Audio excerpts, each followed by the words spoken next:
علیکم. اچھا اب ہم بات کریں گے فوڈ اینڈ نیوٹریشن کی، کیونکہ اگر آپ کو قوم کی تعلیم پہ کام کرنا ہے، ان کو بہتر تعلیم دینی ہے، ان کو آگے لے کے آنا ہے، کمپیریٹیو نیشن بنانا ہے، تو تعلیم کے ساتھ ساتھ فوڈ اینڈ نیوٹریشن سب سے اہم چیز ہے. اور اس فوڈ اینڈ نیوٹریشن کے اندر ان کے لیے پراپر میلز ہیں اور ساتھ ساتھ وائٹامنز ہیں، منرلز ہیں، اور وہ چیزیں ہیں جو عموماً اپنے کھانوں میں نہیں پاتے ہیں. پاکستان کا ڈیلیما یہ ہے کہ although we are agri nation, لیکن اکارڈنگ ٹو گورنمنٹ کا جو آپ کے اعداد و شمار ہیں اس کے حساب سے 40% ہماری جو عوام ہے یا قوم ہے اسے فوڈ انسیکیورٹیز ہیں، 20-22% میل نیوٹریشن ہے، 18 سے 20% سٹنٹنگ ہے. اور افسوس کی بات یہ ہے کہ کسی چیز کی کمی نہیں ہے. ہر سال تقریباً $5 ارب کی ہماری پروڈیوس جو ہے سبزیاں اور پھل گل سڑ جاتے ہیں بیکاز وہ شہروں تک نہیں پہنچ پاتے. اب ان مسائل کو دور کیسے کیا جائے؟ سب سے پہلے تو اس کی آگاہی ان عام آدمی کے لیے بہت ضروری ہے، میرے اور آپ کے لیے.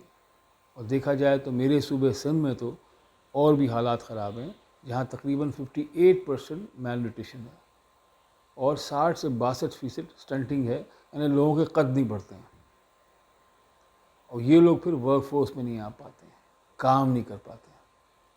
اگین ہمیں یہ دیکھنا ہے کہ ہم اپنے ایگری سیکٹر کے اندر کیسی ریفارمز لے کے آئیں کہ جو ہم کھانا پروڈیوس کر رہے ہیں، سبزیاں اور پھل اور پولٹری اور دودھ جو ہم پروڈیوس کر رہے ہیں، اس کو کس طرح سے ایک عام آدمی تک پہنچایا جائے. تھنک ٹینکس ہمارے پاس ہیں، مگر ایسے تھنک ٹینکس ہوں جو کہ مائکرو اور اسمال اسکیل پرابلمس کو بھی ایڈریس کریں. بہت ساری رپورٹس بنتی ہیں کہ پروڈکٹیوٹی انہانسمنٹ 80%، 20%، 10%.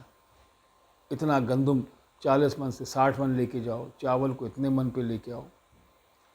مگر ہم کوئی ایسی رپورٹ نہیں بناتے ہیں کہ ایک عام آدمی کی جو نیوٹریشنل ریکوائرمنٹ ہے اس کو ہم کیسے پورا کر سکتے ہیں، کن علاقوں میں کیا ریکوائرمنٹس ہیں.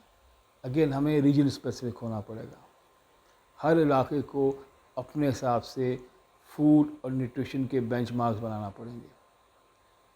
ان بینچ مارکس کو بنانے کے لیے آپ کے پاس اسکولز ہیں، کالجز ہیں، یونیورسٹیز ہیں، نیوٹریشن ایز سبجیکٹ پڑھایا جاتا ہے.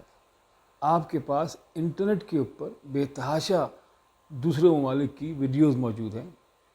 میری ریکویسٹ یہ ہے عام آدمی سے، جو کہ میں خود ہوں، مین پاپولیشن، سرکار اپنا کام کرتی رہے گی، وہ بڑی انڈسٹریز اپنا کام کرتی رہیں گی، ہمیں اسمال اسکیل کے اوپر چھوٹی کمپنیز بنانے کی ضرورت ہے جو کہ ان چیزوں کے اوپر کام کریں اور عام لوگوں تک پہنچائیں.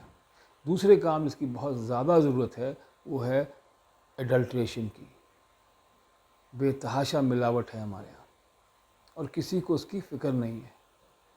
ہم کہانیاں سنتے رہتے ہیں بڑے شہروں میں، پھر بھی بڑے ہوٹلوں سے کھانا کھاتے ہیں آفٹر ہیئرنگ آل دا ہارر سٹوریز، اور چھوٹے شہروں میں تو کسی کو کچھ پتہ ہی نہیں ہو کیا رہا ہے.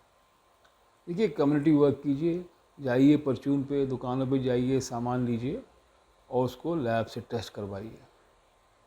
ایک دفعہ آپ لیب سے ٹیسٹ کرائیں گے، رپورٹ آئے گی، اسے آپ پھر فیس بک بھیجیں، اسے آپ اپنے فونز کے ذریعے بھیجیں. Spread the word. جو لوگ یہ ملاوٹ کر رہے ہیں اس لیے کر رہے ہیں کہ آپ ان کو روک نہیں رہے ہیں. اور تیسری چیز یہ ہے، چھوٹی چھوٹی ویڈیوز بنائیے. زمانہ ڈیجیٹل ایج کا ہے اور آپ کے یہاں اس وقت کوئی 14 سے 15 کروڑ فون ہیں جو اسمارٹ فونز ہیں. Please make small videos.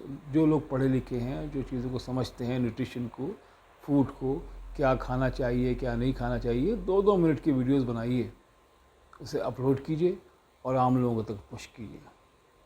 I think اگر ہم 1 سے 2 سال اس کام کو ریلیجسلی کریں تو بہت جلد اویئرنیس آئے گی.